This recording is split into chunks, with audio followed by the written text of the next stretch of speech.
Nasa aking aliw ay tila ba ito'y lupa ng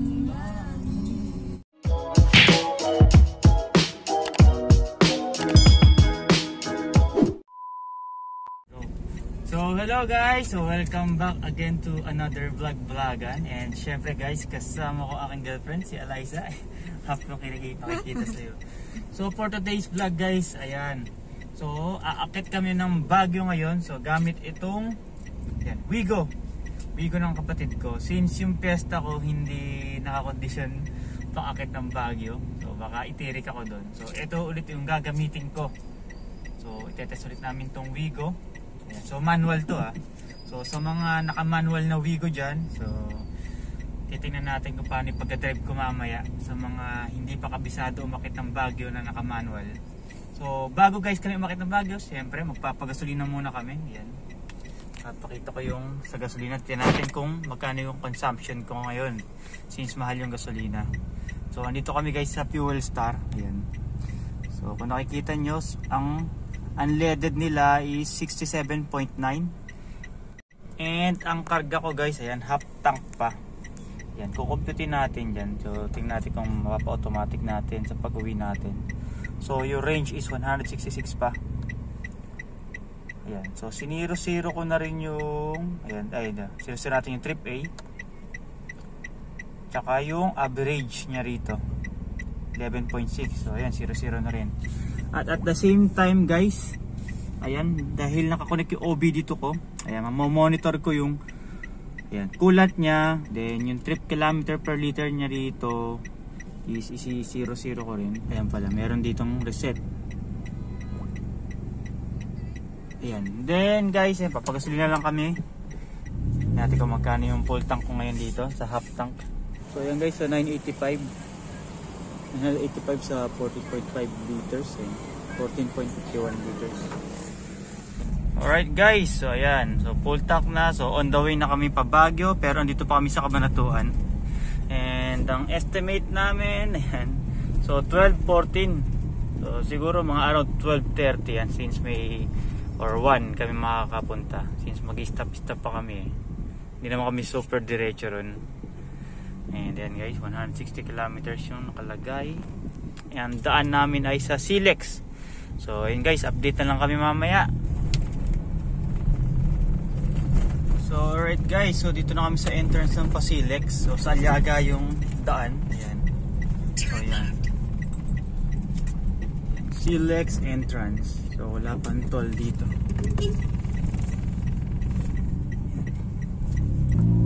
Ayan guys, so average consumption natin 16.7 pa. Yan. So since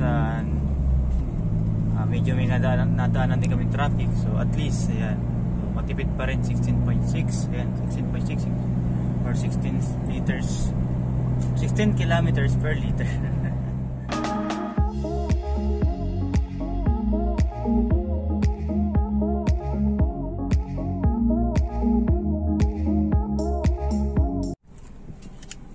Ayan, so dito na kami sa Rosario exit guys. So ito yung Toll Plaza. Then ang nabawas pa lang sa gasolina is 1 bar. Then ayan, average natin kilometers per liter 19.7. So all goods. Go. Ayan, then nakaka-total of trip A natin. Nasa yung trip A? Ayan, 124 kilometers na kami. Konsumo, then coolant, goods pa man yung. So okay guys, so naka-exit na kami sa Rosario. Then sinet ko na sa Quezon pa rin yung daan. So mas kabisado kasi yung Quezon kaysa sa iba. Yan, konting delay lang naman, pero at least kabisado ko yung daan. So ayan guys, so okay, start na kami. Then mamaya ko videohan yung pag-akyat. Then 1 bar, coolant 94. So medyo tumataas siya, dapat yata 90 lang to eh. So malalaman natin mamaya, papahirapan natin yung makina. Ayan, alright, game na. In 200 meters, turn left. Alright, so may traffic guys, so malapit na kami sa ulo ng unggoy. Yan, yung ulo ng leon. So mabuti hindi naman ganun katarik yung pagkaka-traffic namin kasi mas mahirap pag medyo naka-incline pa. Doon ka na traffic. So since naka-manual. So guys, ang ginagawa ko dito, pag naka-incline, nagha-handbrake ako. Tapos pag aarangkada na, doon ko ibababa. Ayan, pag kumakagit na siya. Yung ginagawa ko para hindi ako matras. Baka matakot yung nasa likod ko eh. Ikaw, okay ka pa dyan? Ayan, so yan guys, kung kanina pa raw siya nahihilo. Uminom na ng Bonamin. Hindi, video talaga.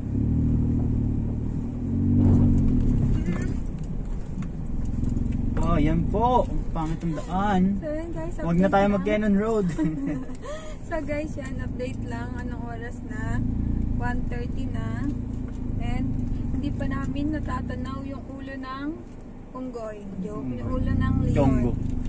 So, medyo matagal pa tong bakbakan na to. Kasi, may ginagawa pala dito sa daan, sa Cannon Road. Kaya, sobrang tagal ng traffic. And, nahihilo na ako. So, wag na kayo dumaan muna ng Cannon Road, mga isang taon. So yan guys, may ginagawa kasi dito. Kaya, one way lang, bigayan lang. Kaya, halos isang oras din kaming nandun sa may bago dito.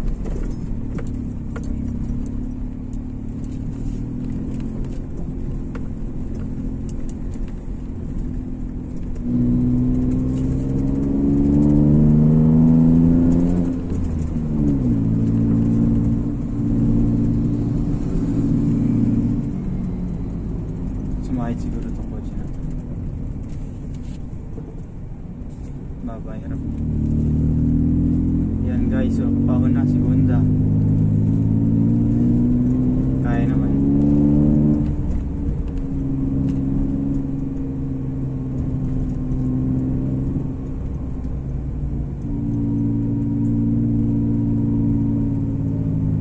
Yan guys, yung kulan ko 100 na. Medyo hirap na. So, kaya pa naman, hindi pa naman overheat yan. Normal lang yan.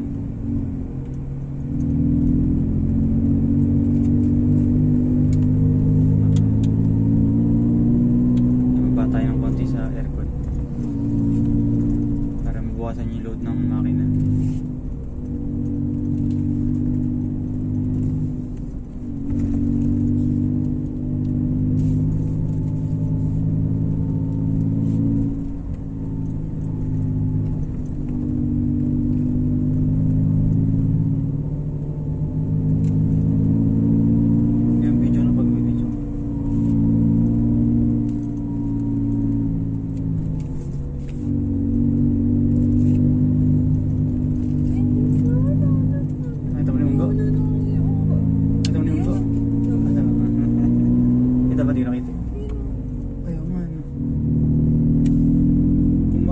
Segunda, yan, medyo nahirapan yung segunda.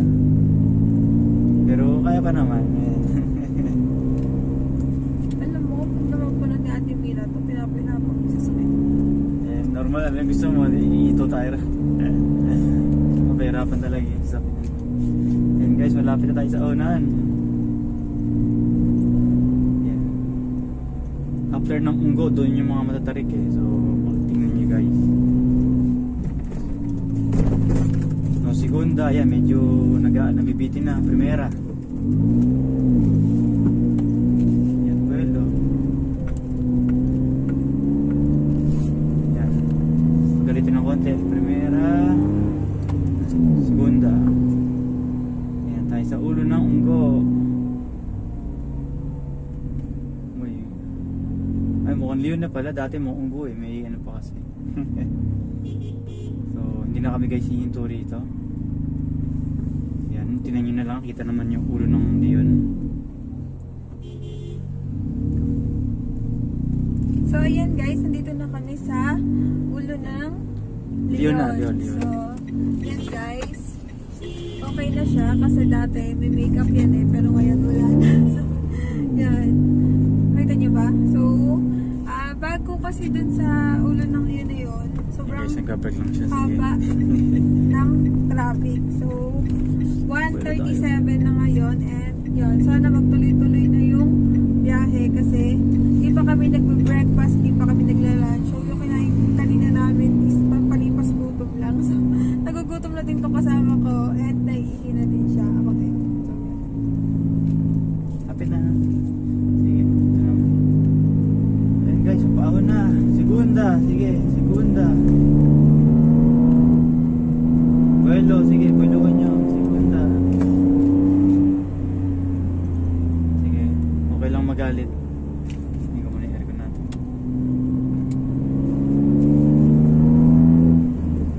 Ayan, tercera. Pero medyo hirap sa tercera. Yan, magbelo tayo ulit ng konti. Mababahon. Sukurbada kasi.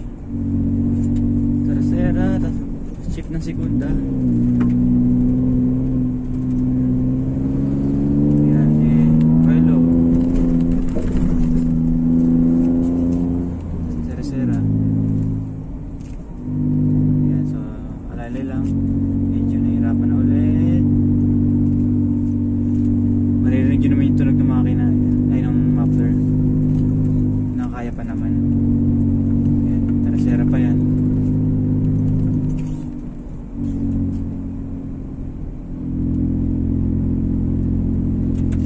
Yan, medyo hirap. Segunda.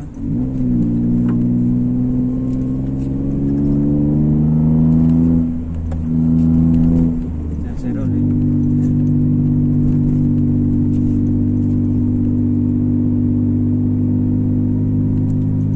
Ayun, slow pa. Batot. Yung aircon. Pinatay ko muna yung ano eh. Yung palamig. So, mukhang wala naman ng traffic.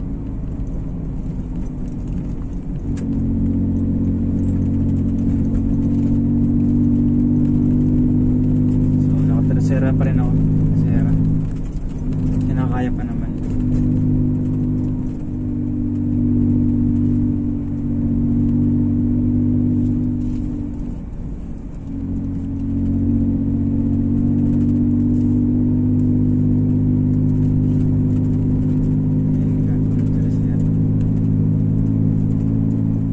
Uy, may checkpoint. What is this?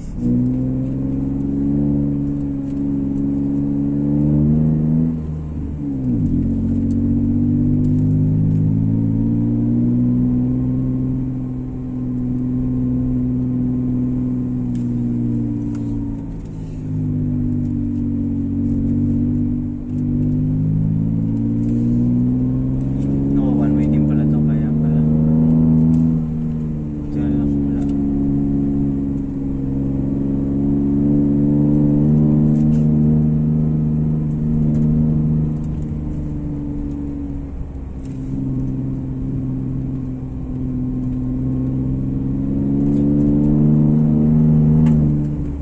Segunda lang. Buelo, segunda, kaya pa. Okay, kaya pa. Segunda, kaya mo yan.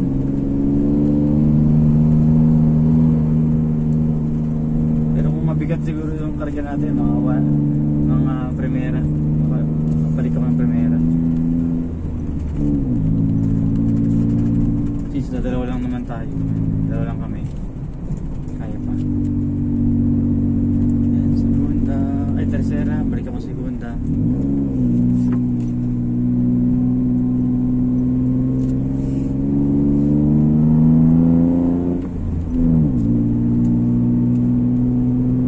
Yan, diretso na yung paahon. Alright, mukhang yun na lang yung paahon dito eh, no? Alright, dito na lang yung video ko. Mamaya na lang ulit. Maglilipot lang kami ni Eliza.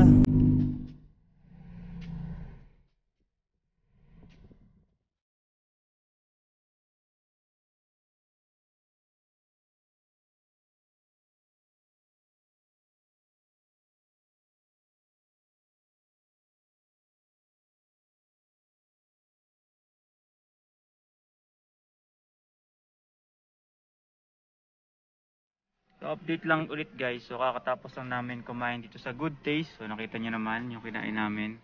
Then ayan. So dito kami sa parking ng Good Taste, underground parking nila. And update ko lang kayo guys sa consumption ni Wigo. So naka 163 kilometers na ako. So nakita nyo, 4 na barbay na wala. O 3. O mukhang 3 bar ang nawala. So parang nakakaano na to, almost 500 o 600. Kasi 900 yung kinarga natin kanina eh. So malalaman natin hanggang bukas. So